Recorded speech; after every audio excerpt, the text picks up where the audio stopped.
कबूतरखाना बंद करण्याचा वाद पोहोचला कोर्टात। आज होणार या संदर्भात उच्च न्यायालयात पहिली सुनावणी। सुनावणीकडे सर्वांच्या नजरा।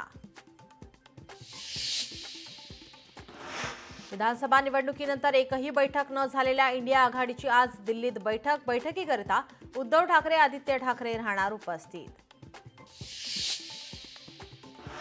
दिल्ली दौऱ्यावर असलेले उद्धव ठाकरे आज आपल्या खासदारांसमवेत साधणार संवाद, तर राहुल गांधी यांच्या निवासस्थानी स्नेह भोजनाच्या कार्यक्रमालाही लावणार उपस्थिती। स्थानिक स्वराज्य संस्थेच्या निवडणुका महायुती एकत्र लढणार। दिल्ली दौऱ्यावर असलेल्या उपमुख्यमंत्री एकनाथ शिंदेंचं वक्तव्य। दिल्लीत भेटीगाठी घेतल्यानंतर एकनाथ शिंदे आज मुंबईत होणार दाखल। अखेर यवत गावातील जमावबंदी आदेश संपुष्टात। गावातले व्यवहार दिवसभर राहणार सुरू। गेल्या आठवड्यातील राड्यानंतर यवतमध्ये लागू होते जमावबंदीचे आदेश। धाराशिवनंतर परभणीतही शरद पवार यांच्या राष्ट्रवादीला मोठा धक्का। शरद पवारांच्या राष्ट्रवादीचे माजी आमदार बाबाजानी दुर्राणी काँग्रेसच्या गळाला। हर्षवर्धन सपकाळ यांच्या उपस्थितीत काँग्रेसमध्ये करणार आज पक्षप्रवेश।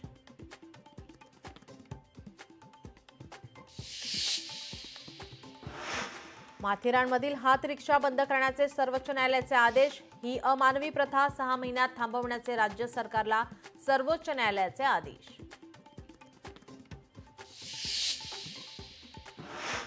उत्तराखंडमध्ये जलप्रलय। महाराष्ट्रातले 50 नागरिक अद्यापही बेपत्ता। आंबेगावमधील सर्वाधिक 24 नागरिकांचा समावेश। खालिद का शिवाजी चित्रपटाच्या प्रदर्शनावर टांगती तलवार। राज्य सरकारचं केंद्राला पत्र। राज्य सरकारकडून केंद्राकडे पुनर्परीक्षणाची पत्राद्वारे विनंती। लोकशाही मराठी ऐका, पहा, जागरूक रहा।